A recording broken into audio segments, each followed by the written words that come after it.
لوگوں نے سنا ہوگا اکثر کہ یوم عاشوراء کا جو دن ہے ہمارے یہاں اکثر لوگ تیاری کرتے ہیں کہ آج محرم منانے کے لیے جا رہے ہیں۔ محرم کا دن ہے کیا؟ محرم کے دن ہوا کیا؟ محرم کا دن منایا کیسے جاتا ہے؟ محرم کے دن جو لوگ کربلا تک جاتے ہیں ان کا مقصد کیا ہے؟ کیا روایتیں ہیں؟ اگر پوچھیں جانے والوں کو تو یہ پتہ ہی نہیں ہے کہ جا کیوں رہے ہیں، منزل کا پتہ نہیں، مقصد کا نہیں پتہ ہے، تو وہ سفر کس کام کا جس کا مقصد نہ بتاؤ، جس منزل کا نشان نہ بتاؤ کہ کہاں تک جاتے ہیں۔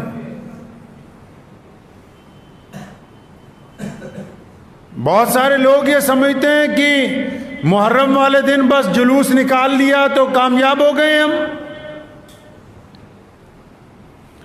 یوم عاشوراء کا دن جس کو 10 محرم الحرام کا دن کہتے ہیں، جس دن امام الانبیاء حضرت محمد مصطفیٰ صلی اللہ علیہ وسلم کے محبوب ترین نواسے سیدنا امام حسین رضی اللہ تعالیٰ عنہ نے میدان کربلا میں شہادت دی ہے، یہ اس شہادت کے دن سے پہلے رسول اللہ نے بتایا کہ یہ دن بڑی عظمت والا ہے۔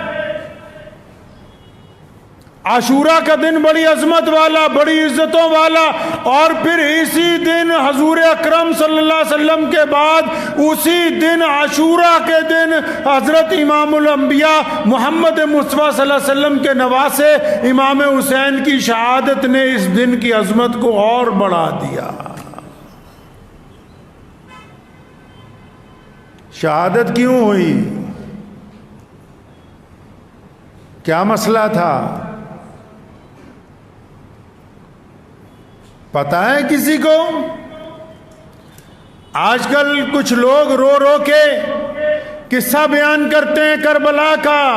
کربلا کوئی عبرت کی جگہ نہیں ہے، کربلا کوئی مظلومیت کی جگہ نہیں ہے، کربلا مسلمانوں کی یونیورسٹی ہے، کربلا مسلمانوں کی جرت اور استقامت کا میدان ہے، کربلا مسلمانوں کی فتح کی علم بردار ہے، کربلا سے مسلمانوں کو عزت اور عظمت کا پیغام ملا ہے، کربلا سے یہ کہا گیا کہ قیامت آ سکتی ہے، محمد الرسول اللہ کے دین کا پرچم نہیں چک سکتا۔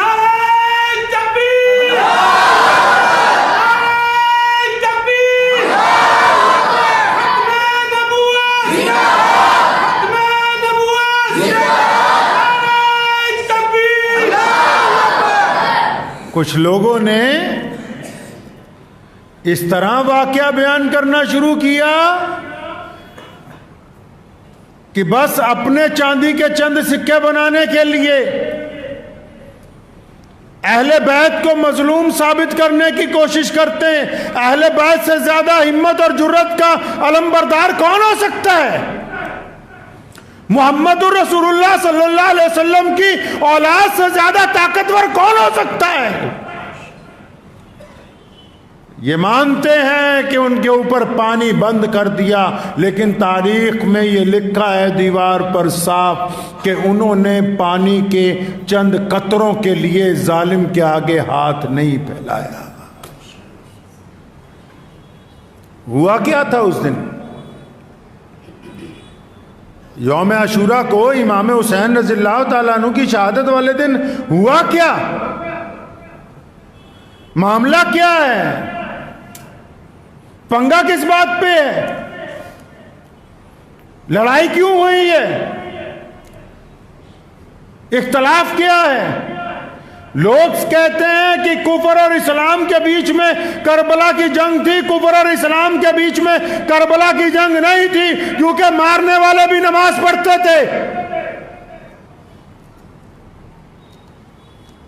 جن ظالموں نے حضرت امام حسین رضی اللہ تعالیٰ عنہ کے خلاف تلوار اٹھائی، وہ بدبخت بھی ممبر کے اوپر کھڑے ہو کے خطبہ دیتے تھے۔ وہ کفر اور اسلام کے درمیان یہ جنگ نہیں تھی، یہ جنگ حق اور انصاف کے درمیان تھی۔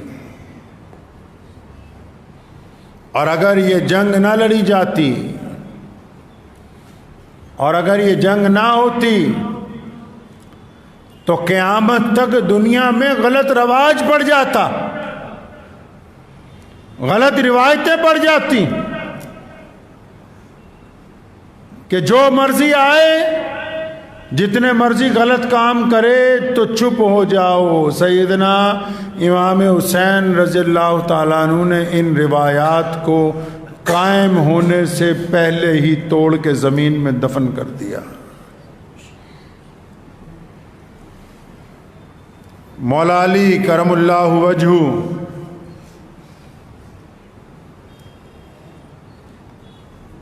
ان کی خلافت جب ختم ہوئی تو مسلمانوں نے حضرت امام حسن رضی اللہ تعالیٰ عنہ کو اپنا خلیفہ بنایا۔ اب کربلا کے واقعات تو اس کو پتا ہوں گے نا جو محمد الرسول اللہ سے عشق کرتا ہو، جس نے رسول اللہ صلی اللہ علیہ وسلم کی اولاد کو پڑھا ہو، محمد الرسول اللہ کی اہل بیت کی پیروی کی ہو، جنہوں نے شراب کے گھونٹ گلے سے نیچے اتار کے لاٹھی ڈنڈے لے کے صرف شور مچانا، ان کو کیا پتا ہوگا کہ میدان کربلا میں امام حسین پہنچے تو کیوں پہنچے؟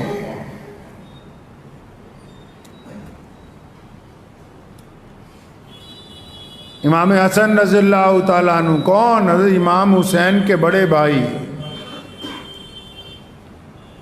وہ مسلمانوں کے خلیفہ بنے۔ پتہ ہے آپ کو نبی علیہ الصلوۃ والسلام نے فرمایا تھا میرا بیٹا جو ہے حسن رضی اللہ تعالیٰ عنہ یہ مسلمانوں کی دو جماعتوں میں صلح کروا دے گا۔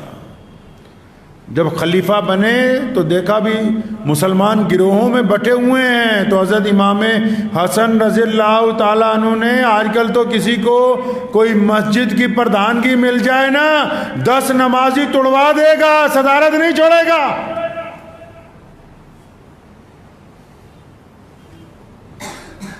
محلے میں 4 ٹکڑے کروا دے گا، پردھانگی نہیں جائے گی۔ پیارے نبی حضرت محمد رسول اللہ کے محبوب نواسے امام حسن رضی اللہ تعالیٰ عنہ، جن کو بعد میں زہر دے کے شہید کر دیا گیا، انہوں نے اپنی خلافت سے استعفیٰ دے دیا، اور حضرت امیر معاویہ رضی اللہ تعالیٰ عنہ جو کہ اہل بیت سے بڑی محبت کرتے تھے، حضرت امیر معاویہ کو مسلمانوں کا خلیفہ بنا دیا۔ اختلاف ختم ہو گیا مسلمانوں میں۔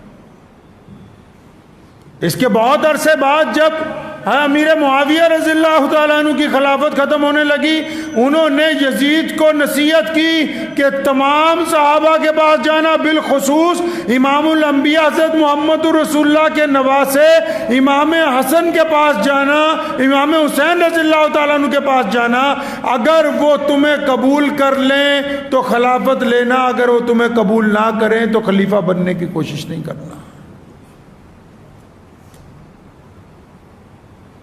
اچھا جی، یزید سے جھگڑا کیا ہے امام حسین رضی اللہ تعالیٰ عنہ کا؟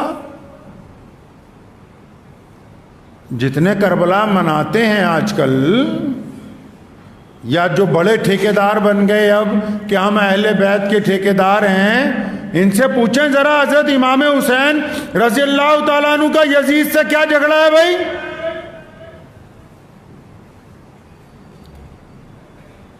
امام حسین رضی اللہ تعالیٰ عنہ کیا خود تو خلیفہ نہیں بننا چاہ رہے؟ کس بات کی لڑائی ہے؟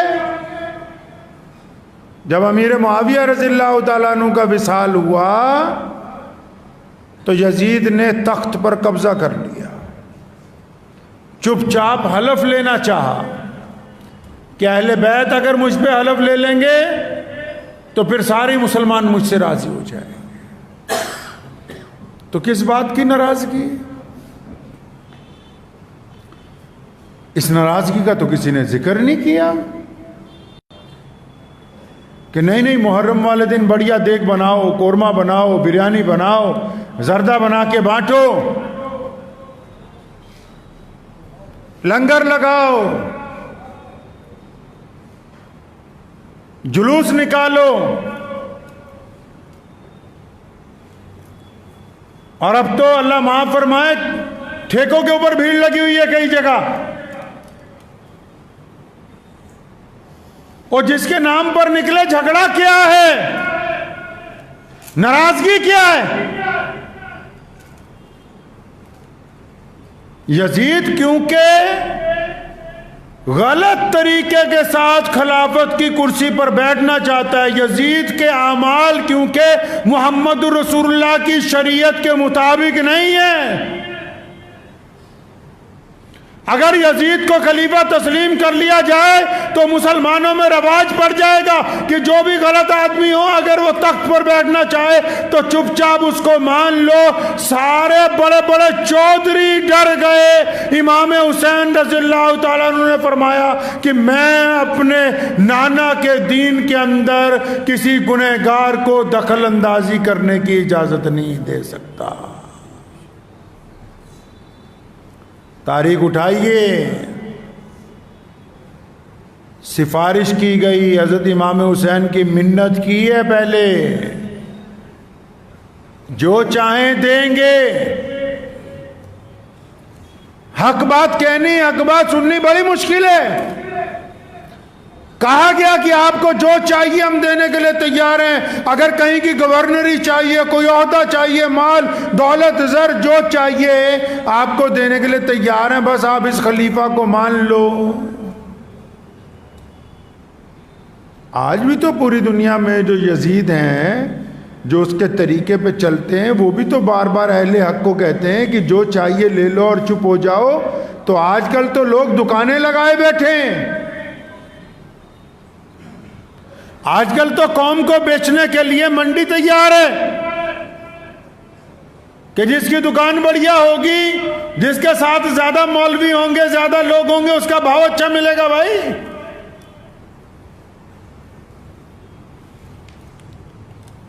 پیغام کربلا کیا ہے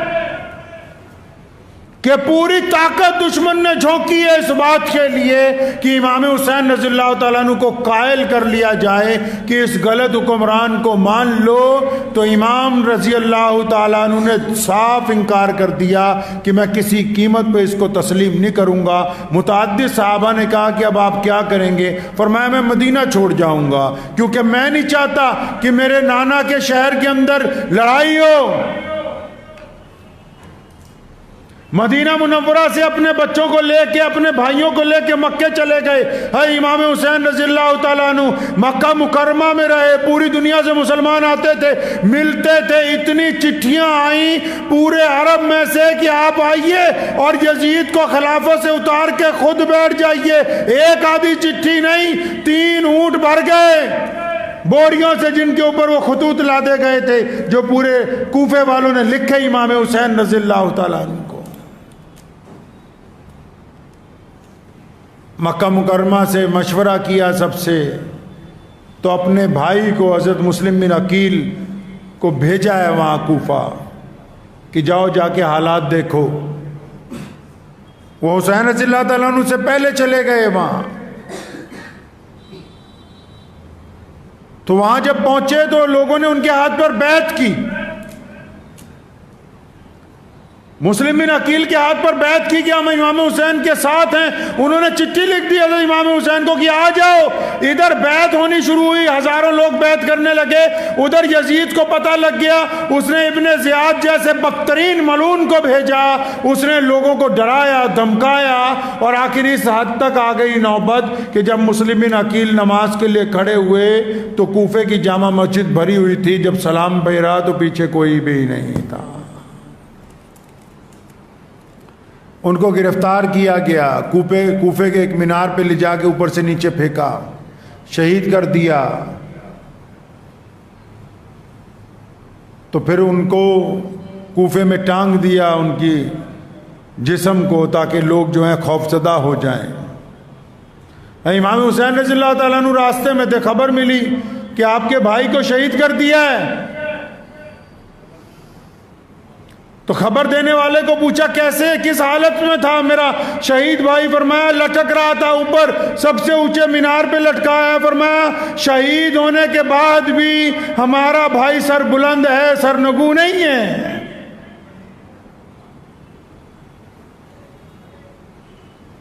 چل پڑے ہیں اسی طرف۔ کتنے لوگ ہیں بھائی؟ صرف 72 افراد کا قافلہ ہے۔ کس بات کے لیے چلے؟ تاکہ قیامت تک آنے والے لوگوں کو یہ بتانا ہے، قیامت تک پیدا ہونے والے انسانوں کو بتانا ہے کہ اگر کبھی حکمران ظلم اور زیادتی کرنے لگے اور ساری مخلوق ان کے آگے سجدہ کر دے، پھر بھی جو اہل حق ہوں گے وہ اپنا سر کٹائیں گے، اپنا سر جھکائیں گے نہیں۔ وہ کربلا کے میدان میں پہنچے۔ کچھ بدبخت آج کل یہ کہتے ہیں کہ صحابہ کرام رضی اللہ تعالیٰ اجمعین کہاں تھے؟ اہل بیت کے تو صرف 22 لوگ تھے، 22 افراد رسول اللہ صلی اللہ علیہ وسلم کے گھرانے کے تھے۔ تو یہ 72 میں 22 کے علاوہ جتنے ہیں سب کے سب صحابہ کرام رضی اللہ تعالیٰ اجمعین کی اولادیں ہیں۔ حضرت عباس بن علی رضی اللہ تعالیٰ عنہ،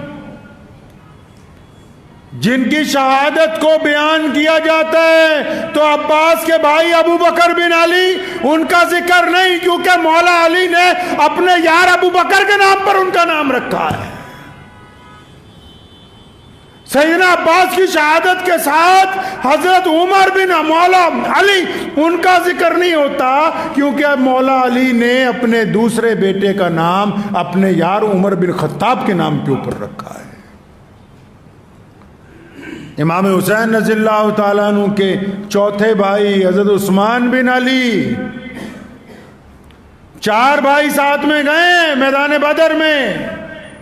عباس بن علی رضی اللہ تعالیٰ عنہ، ابو بکر بن علی رضی اللہ تعالیٰ عنہ، عمر بن علی رضی اللہ تعالیٰ عنہ، عثمان بن علی رضی اللہ تعالیٰ عنہ۔ لیکن کیونکہ باقی 3 کا نام رسول اللہ کے ان یاروں سے ہے جن کا نام لیتے کئیوں کو تکلیف ہوتی ہے، اس لیے مولا علی کے ان بچوں کا ذکر کرنا مناسب نہیں سمجھا منافق نے، جبکہ امام حسین کے ساتھ ان کے چاروں بھائی کندھے سے کندھا ملا کے کھڑے رہے اور اپنے بھائی سے پہلے انہوں نے شہادت کا جام جو ہے نوش کیا ہے۔ حر بن یزید ایک شخص تھا، اس نے امام حسین رضی اللہ تعالیٰ عنہ سے کہا کہ حضرت آپ نہ ادھر جائیے، آپ مت اس لڑائی کو لڑیے، آپ واپس لوٹ جائیے۔ بڑی منت کی، دشمن کی فوج کا جرنیل تھا، نماز بھی ان کے پیچھے پڑی 3 نمازیں۔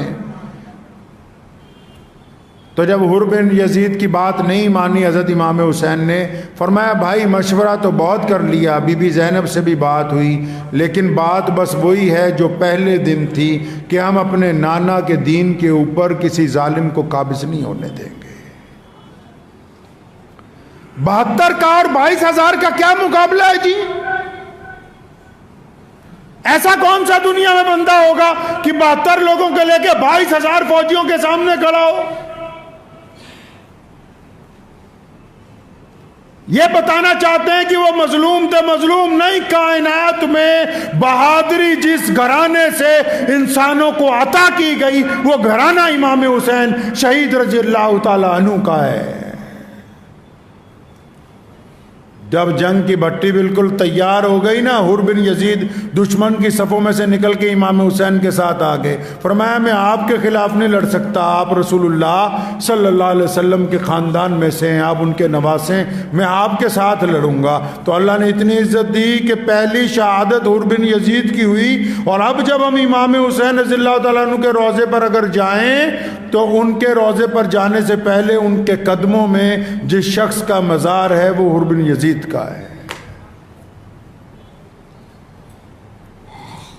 ایک شخص جس دن جنگ کی بھٹی شروع ہوئی، پانی بند کر دیا یزید نے اہل بیت کے اوپر۔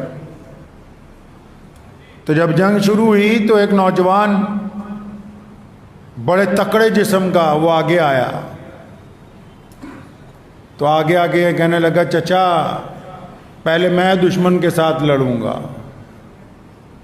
امام حسین رضی اللہ تعالیٰ عنہ نے اپنے نوجوان بھتیجے کو حضرت قاسم بن حسن رضی اللہ تعالیٰ عنہ، حضرت حسن کے بیٹے، ان کو دیکھا تو فرمایا نہیں بیٹا رکو ابھی. کہنے لگے اچھا چچا ابا نے انتقال کے وقت میرے بازو کے اوپر ایک تعویذ باندھا تھا اور مجھے کہا تھا کہ بیٹا قاسم جب کوئی ایسا وقت آ جائے کہ بہت بڑی پریشانی تمہارے پر کھڑی ہو جائے تو اس تعویذ کو کھول کے اس دن پڑھنا ہے. جب اس تعویذ کو کھولا تو وہ تعویذ نہیں تھا، اس کے اندر وصیت لکھی ہوئی تھی. لکھا تھا میرے بیٹے قاسم مجھے اپنے بھائی حسن سے بڑا پیار ہے، اگر کبھی تیرے چچا پہ وقت آ جائے تو چچا سے آگے رہنا، پیچھے نہیں رہنا. حسن رضی اللہ تعالیٰ نے شہادت کے ٹائم وہاں مدینہ منورہ میں جب ان کو زہر دیا گیا کئی سال پہلے، وہ رکا لکھ کے اپنے بیٹے کے بازو کے ساتھ باندھا کہ جس دن وقت آئے گا اس تعویذ کو کھولنا. جب تعویذ کو کھولا اس میں کیا لکھا ہے؟ فرمایا بیٹے اگر چچا پر کبھی وقت آ جائے، کبھی جنگ مسلط ہو جائے، اگر چچا کے خلاف کوئی لڑنے آ جائے تو بیٹا آگے رہنا، پیچھے نہیں رہنا. کس سے سناتے ہو یار بار بار کہ پانی کے لیے ترس گئے تھے؟ یہ بتاؤ دنیا کو کہ امام حسن شہید رضی اللہ تعالیٰ عنہ کا نوجوان بیٹا قاسم جب گھوڑے پہ سوار ہو کے نکلا ہے، ایک بار حملہ کرتا تھا تو 10-20 دشمنوں کو زمین دوز کر کے پھر واپس آتا تھا اور بعد میں آ کے اپنے چچا سے کہتا تھا چچا یہ دشمن بڑے بزدل ہیں، ان میں ہمت نہیں کہ ہم سے ٹکرا سکیں. ہاں اگر چند قطرے مجھے اور مل جائیں پانی کے، پیاس جب شدت پکڑتی ہے تو مجھے واپس آنا پڑتا ہے، اگر چند قطرے اور مل جائیں ان سب کے لیے میں اکیلا کافی ہوں.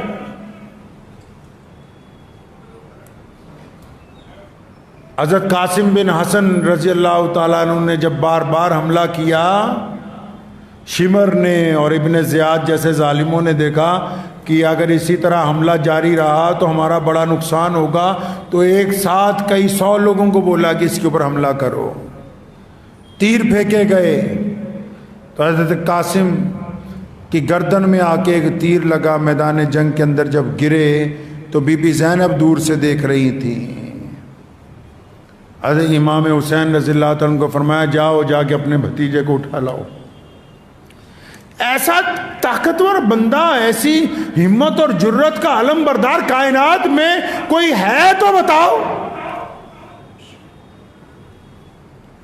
اپنے بھائیوں کے ایک ایک جنازے کو اٹھا کے خیمے کے باہر لائے ہیں. اپنے بھتیجے کو اٹھایا، قد میں حضرت امام حسین سے بھی تھوڑے بڑے تھے، پاؤں گھسٹ رہے تھے زمین پہ، اپنی چھاتی کے ساتھ لگا کے وہاں لائے. اور جب ان کے بڑے بیٹے حضرت علی اکبر کی شہادت ہوئی ہے، ان کی گردن سے جب تیر نکالا آسمان کی طرف دیکھا، فرمایا یا اللہ اگر آج حضرت ابراہیم علیہ السلام زندہ ہوتے، میرے پاس ہوتے، تو میں ان کو کہتا کہ ابراہیم آپ نے تو آنکھوں پہ پٹی باندھ کے اپنے بیٹے کی گردن پر چھری چلائی تھی، میں نے اپنی کھلی آنکھوں کے ساتھ اپنے ایک ایک لختے جگر کو اللہ کے راستے کے اندر قربان کیا ہے، کھلی آنکھوں کے ساتھ. میدان کربلا میں نماز کا وقت ہوتا ہے، تپتی دھوپ ہے، ایئر کنڈیشن کمروں میں بیٹھ کے امام حسین کی منقبت بیان کرنے والوں، میدان کربلا میں تپتی ریت کے اوپر نماز کا وقت ہوتا ہے تو حضرت امام حسین اپنی جماعت کے ساتھ نماز ادا کرتے ہیں تپتی ہوئی ریت کے اوپر، کیونکہ نماز ان کے نانا صلی اللہ علیہ وسلم کی آنکھوں کی ٹھنڈک ہے، نماز قضا نہیں ہونے دی. یہ تو محرم کا جلوس نکالنے نکلیں تو فجر تو پڑھی نہیں، زور تو پڑھی نہیں. انہوں نے متعدد مورخین نے لکھا ہے کہ یزید جو تھا شرابی تھا، امام حسین نے کہا کہ میں اس کو تخت پر برداشت نہیں کر سکتا، تو یہاں تو کئیوں کے گلے میں کئی لیٹر جب اتر جاتی ہے اس کے بعد یہ نعوذ باللہ نعرہ لگاتے ہیں. امام حسین کی شہادت حق اور انصاف کے لیے ہے. جنہوں نے دوسروں کا حق مار لیا وہ کہتے ہیں کہ ہم حسین کے علم بردار بنیں گے. اپنے ایک چھوٹے سے بچے کو گود میں اٹھایا حضرت امام حسین رضی اللہ تعالیٰ عنہ نے پیار کرنے کے لیے. جنگ کا آخری لمحہ چل رہا ہے تو شمر کے بدذات کے حکم پر ایک تیر مارا گیا. وہ چھوٹا سا 6 ماہ کا بچہ بھی جب گود میں شہید ہو گیا تو اس کا خون جو بہا تو امام حسین رضی اللہ تعالیٰ عنہ نے دونوں اپنے ہاتھوں میں اس کے خون کو رکھا, آسمان کی طرف اٹھا کے اللہ تبارک و تعالیٰ کی آسمان کی طرف دیکھا, عرش کی طرف, اور فرمایا مالک یہ بتا تو اب ہم سے راضی ہے کہ نہیں ہے. باپ شہید, باپ شہید, بڑا بھائی شہید, سارے دوسرے بھائی شہید, بیٹے شہید, بھتیجے شہید. اتنی بڑی قربانیاں دینے کے بعد اور جن کے نانا نے ساری زندگی تکالیف کے اندر گزاری ہوں اور امت کو اتنا بڑا طاقتور دین دے کے گئے ہوں, ان کے نواسے امام حسین رضی اللہ تعالیٰ عنہ اتنی بڑی قربانی دینے کے بعد یہ کہتے ہیں, اپنے رب کے آگے سوال کرتے ہیں کہ اللہ آپ ہم سے راضی ہیں. اب یہاں تو کسی کو چھوٹی سی تکلیف ہو جائے نا, اتنی سی, تو ساتھ ہی کہتا ہے اسی پتہ نہیں کی غلط کر دیتا, اللہ تعالیٰ نے ساڑھے نال یہ کر دیتا, نعوذ باللہ. جبکہ یہ نہیں پتا بھی صبح سے شام تک تو کر ہی غلط رہا ہے. بھائیوں کا حق مارنا, غریبوں کا حق مارنا, پڑوسیوں کا حق مارنا, ماں باپ کا حق مارنا, زیادتی کرنا, ظلم کرنا, نشے میں مبتلا رہنا, اس کے بعد کہنا کہ ہم تو امام حسین رضی اللہ تعالیٰ عنہ کا محرم منانے کے لیے جا رہے ہیں. حسینی وہ ہے جو لوگوں کے دکھ درد میں ساتھ کھڑا ہوتا ہے. حسینی وہ ہے جو لوگوں کو نشے کی دلدل سے نکال کے سیدھے راستے پر لے آتا ہے. اور حسینی وہ ہے جو ظالم حکمرانوں کی آنکھ میں آنکھ ملا کے بات کرتا ہے, جو در در کے اوپر جا کے اپنے سر کو جھکا دیتے ہوں, وہ جتنے مرضی کپڑے مسلمانوں جیسے پہن لیں, وہ امام حسین رضی اللہ تعالیٰ عنہ کے پیروکار نہیں ہو سکتے. وہ لوگ حضرت امام حسین رضی اللہ تعالیٰ عنہ کی جو قربانی ہے, کیوں دی ہے قربانی پتہ ہے؟ بی بی زینب نے کہا اپنے بھائی سے کہ بھائی سارے مدینے میں لوگوں نے روکا, آپ مت جائیے, آپ نہیں رکے.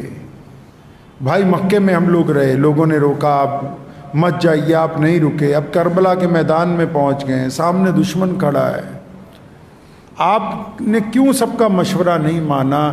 فرمایا بہنا مجھے ایک رات کو اپنے نانا پیارے نبی حضرت محمد رسول اللہ صلی اللہ علیہ وسلم کی زیارت ہوئی, اور انہوں نے کہا بیٹا آ جا, میں تیرا انتظار کر رہا ہوں, اور یاد رکھ سارے اس کے آگے جھک جائیں, یزید کے آگے, اگر سارے اس ظالم کی ظلم کو قبول کر لیں تو تو کبھی قبول نہ کرنا.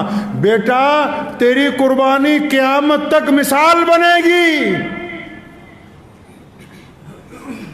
کہ تعداد کے ساتھ انصاف نہیں ناپا جاتا. ظالموں کی گنتی اگر زیادہ ہو اس کا مطلب یہ نہیں ہے کہ انصاف کے تقاضے بدل دیے جائیں گے. تبھی تو تاریخ کہتی ہے کہ یزید تھا, امام حسین ہیں, حسین کل بھی زندہ تھے, حسین آج بھی زندہ ہیں, حسین قیامت تک زندہ رہیں گے. اللہ نے خود فرمایا وَلَا تَقُولُوا لِمَنْ يُقْتَلُ فِي سَبِيلِ اللَّهِ أَمْوَاتٌ, فرمایا جنہوں نے اللہ کے راستے میں شہادت دے دی وہ تو زندہ ہیں, قیامت تک انہوں نے زندہ رہنا ہے. تو یہ محرم کا جو دن ہے آپ نے کیا سمجھا؟ حلوہ کھانے کا دن ہے, شور مچانے کا دن ہے, زیادتی کرنے کا کوئی دن ہے, یہ رونے پیٹنے کا دن ہے.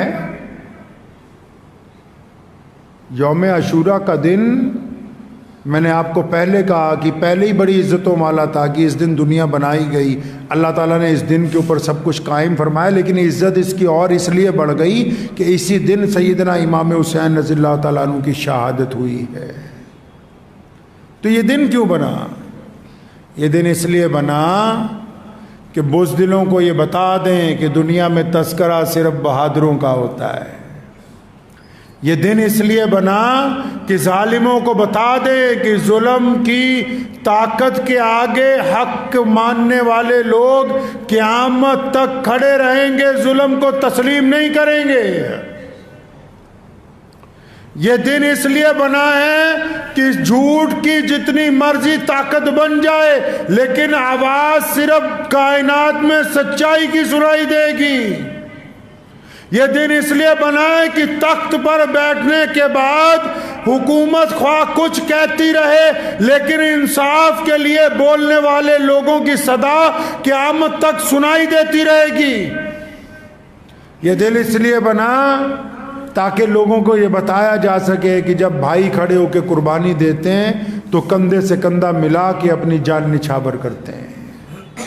یہ دن اس لیے بنا کہ رزق کی تنگی، پانی کی بندش، دھوپ کی تپش،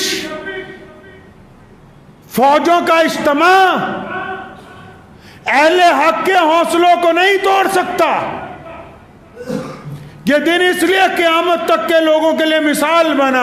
گاندھی جی نے بھی لکھا اپنی کتاب میں کہ میں بہت دیر سوچتا رہا کہ انگریز کی طاقت تو بہت بڑی ہے، اس طاقت کے خلاف لڑا جائے یا نہ لڑا جائے۔ کہتا پھر جب امام حسین کے واقعات پڑھے، جب یہ دیکھا کہ ایک طرف 72 ہیں، ایک طرف 22,000 ہیں، جب دیکھا کہ ایک طرف پورا خلافت ہے، دوسری طرف صرف 72 افراد کھڑے ہوئے ہیں، تو پتہ یہ لگا کہ امام حسین نے تو درس دیا ہے قیامت تک لوگوں کو کہ اگر کوئی پاور سب سے زیادہ بھی ہو، تم اپنی سچائی کے اوپر قائم رہو گے، اللہ تعالیٰ تمہیں فتح عطا فرمائیں گے۔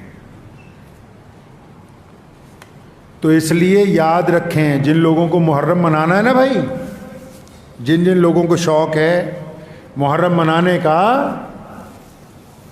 تو پہلے تو جدید ٹیکنالوجی کے تحت اگر ان کے موبائل میں نچنیاں ناچ رہی ہے، ان کے موبائل کی بروسر ہسٹری یہ کہتی ہے کہ وہ ناپاک ہے، تو ان کو ابھی یہ حق حاصل نہیں ہوا کہ وہ مولا علی رضی اللہ تعالیٰ عنہ کی اولاد کا نام لے کے سڑکوں کے اوپر ادھم مچاتے پھرے۔ نہیں، پہلے ان کو توبہ کرنی ہوگی۔